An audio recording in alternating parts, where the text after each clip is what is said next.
आज मैं आपको इस वीडियो में भारत की 3 ऐसी रहस्यमय जगहों के बारे में बताऊंगा जिनकी कहानियां काफी डरावनी और दिल दहला देने वाली हैं। जगह नंबर 1, भांगड़ का किला, अजबगढ़, अलवर, राजस्थान। भांगड़ का किला हमारे देश की सबसे डरावनी जगहों में से एक है। कहा जाता है कि यहाँ एक जादूगर जिसको काले जादू का खूब ज्ञान था, इस गांव की राजकुमारी से प्यार कर बैठा।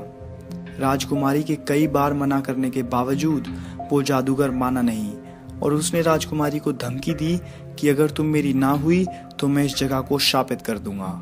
राजकुमारी ने चालाकी से एक बार उस जादूगर को मरवा दिया, पर मरने से पहले ही जादूगर ने इस जगह को शापित कर दिया था। इसके बाद से ही इस किले के द्वार सूर्यास्त से पहले ही बंद हो जाते हैं और किसी को अंदर आने की अनुमति नहीं होती। यहाँ कई ऐसे केसेस सामने आए जिनमें कई युवक हिम्मत करके शाम को अंदर गए तो सही, पर कभी लौटे नहीं।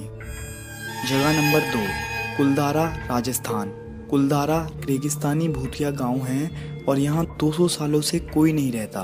इस गांव को किसी और ने नहीं बल्कि इस गांव के लोगों ने ही खुद शापित किया था, जो यहाँ पिछली 7 सदियों से रह रहे थे। ये कहानी है 1825 की, जब यहाँ के मिनिस्टर सलीम सिंह को इस गांव की एक लड़की से प्यार हो गया था। उस मंत्री ने उस लड़की से शादी करनी चाहिए, पर वो और उसके गांव वाले नहीं माने। मंत्री ने उस गांव और उसके साथ वाले गांव को धमकी दी कि अगर ये लड़की मेरी नहीं हुई तो मैं इस जगह का टैक्स यानी कर बढ़ा दूंगा और किसी को भी शांति से नहीं रहने दूंगा। उस गांव संबंधित आसपास के 83 गांवों के लोगों ने इस जगह को छोड़ने का फैसला किया और उसी रात कई लाख लोग वहां से चले गए। जाते जाते उन सभी लोगों ने इन सभी गांवों को शापित कर दिया। कोई नहीं जानता कि लाखों लोग उस रात कहां गए और कैसे गए, बल्कि ना ही किसी और इंसान ने उन्हें वहां से जाते हुए देखा।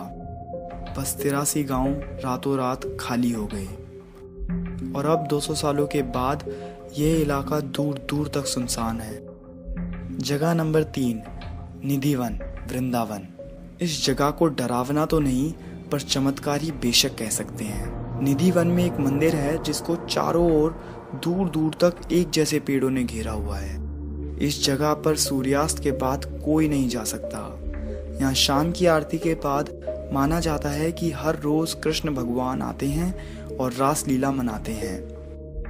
इस समय पर इस इलाके में कोई पशु पक्षी भी नहीं होता। सुबह के समय यहाँ कई बंदर होते हैं, पर शाम तक सब खाली हो जाता है। कहा जाता है अगर कोई इंसान इस जगह पर सूर्यास्त के बाद जाए तो वो इंसान अंधा, बहरा और गूंगा हो जाता है। ऐसा इसलिए ताकि वो कृष्ण की रासलीला के बारे में किसी और को ना बता सके।